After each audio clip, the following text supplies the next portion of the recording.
বসিরহাট অভিযান সফল হয়নি। মাঝপথেই পুলিশের গ্রেপ্তারির মুখে রূপা লকেট। আটকানো হয়েছে বিজেপির প্রতিনিধি দলকে। শুধু বিজেপি নয়, মাঝ রাস্তায় আটক বাম কংগ্রেস নেতা নেত্রীরাও। আর এই ঘটনার প্রতিবাদে শুক্রবার বিকেলে কালীঘাট থানা ঘেরাও করল দক্ষিণ কলকাতা বিজেপি।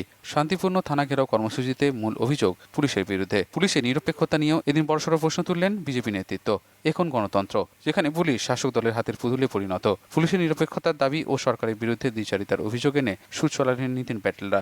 যদিও এদিনের শান্তিপূর্ণ ঘেরাও কর্মসূচিতে পুলিশ বা বিজেপির তরফে কোনো রকম আগ্রাসনের খবর মেলেনি। পশ্চিমবঙ্গে আইন শৃঙ্খলা বলে কিছু নেই। গণতান্ত্রিক পদ্ধতিভাবে জেতা সরকার গণতন্ত্রকে মানছে না। যেভাবে মুসলিম তুষ্টিকরণ চলছে, বাদুড়িয়ার ঘটনা থেকে আমরা বুঝতে পারছি। পশ্চিমবাংলার জনগণ এটাও বুঝতে পেরেছে। আমরা যারা ভারতীয় জনতা পার্টি, জাতীয়বাদী পার্টি, আমরা এর প্রতিবাদ জানিয়েছি। এই জন্যে আমরা আমাদের প্রতিবাদ জানাতে রাজ্যপালের কাছে গিয়েছিলাম। সেটা নিয়ে সাংবিধানিক পোস্ট একটা মুখ্যমন্ত্রী এভাবে রাজ্যপালকে অপমানিত করতে পারে, সেটা বিহির ঘটনা পশ্চিমবাংলায় ঘটতে পারে। আজকে আমাদের হিন্দুদের ঘরবাড়ি, মা বোনেরা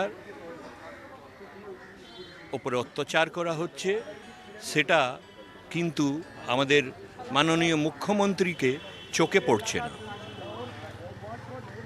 সেন্ট্রাল ফোর্স, আমাদের BJP all India general secretary Kailash বিজয়বর্গিয়া সঙ্গে সঙ্গে রাজনাথকে বলে সেন্ট্রাল ফোর্সটা আনাবার ব্যবস্থা করেছিল, কিন্তু ওদের পারমিশন দেয়নি ওইখানে ঢুকতে।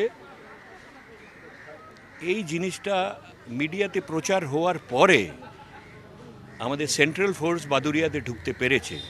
কিন্তু এইখানে যে টিএমসি সরকার, মমতা ব্যানার্জি যে বক্তব্য, সেটা থেকে জনগণ বুঝে গেছে যে এই রাজ্যে এই সরকারটা হচ্ছে মুসলিমদের জন্য সরকার, হিন্দুদের জন্য এই সরকার নেই। সেটা দিদি নিজেই প্রমাণ করেছে। আমার তো মনে হয় আমাদের মেয়রকে, ইডিকে ডাকা হয়েছে, সেটা খবর পেয়ে দিদি এত ছটফট লেগে গেছে যে ওর বিরুদ্ধে তো কিছু বলতে পারবে না বলে রাজ্যপালকে অপমানিত করে। সেটাই বোঝা যায় যে বিনাশকালে বিপরীত বুদ্ধি। আমরা ভারতীয় জনতা পার্টি এই জিনিসটা মেনে নেব না।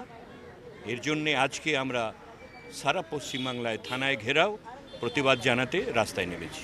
আজকে আমাদের পশ্চিমবাংলার প্রায় সমস্ত থানার বিক্ষোভ প্রদর্শনের কর্মসূচি আমাদের রাজ্য সভাপতি বলেছিলেন যে গতকাল আর আজকে বিভিন্ন থানায় আমাদের বিরোধের কর্মসূচি হবে।